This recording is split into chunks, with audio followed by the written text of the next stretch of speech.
These are the top headlines. Let's get into the details. Former Delhi CM Atishi criticized the budget, calling it an assault on Delhi's education, health and cleanliness sectors. She argued that the absence of an economic survey indicated a lack of transparency, stating that if the government had a revenue of rupees 1 lakh crore, they would have presented the survey. Atishi alleged that the budget was based on misleading figures and urged the government to disclose the economic survey.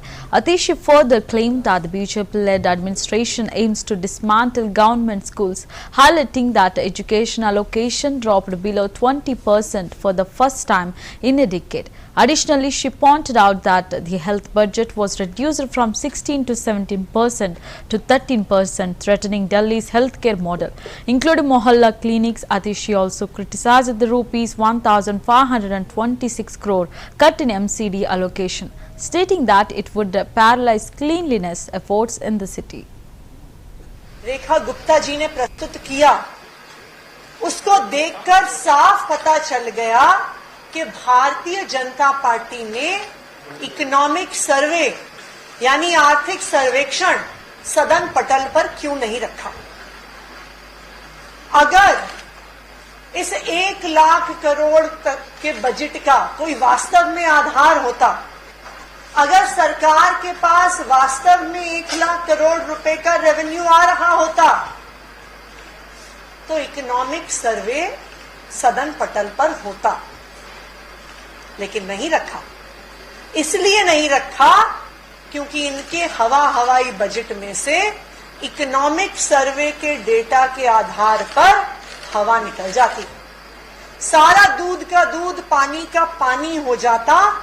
Delhi के लोगों को और देश के लोगों को पता चल जाता कि फर्जी आंकड़ों के आधार पर, हवाई आंकड़ों के आधार पर ये बजट आज प्रस्तुत किया गया है।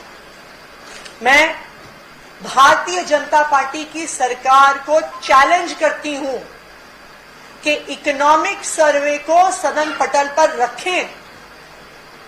इकोनॉमिक सर्वे में आने वाले पूरे टैक्स के, पूरे रेवेन्यू के आंकड़ों को सदन पटल पर रखें। उससे इस हवाई बजट के दूध का दूध और पानी का पानी हो जाएगा।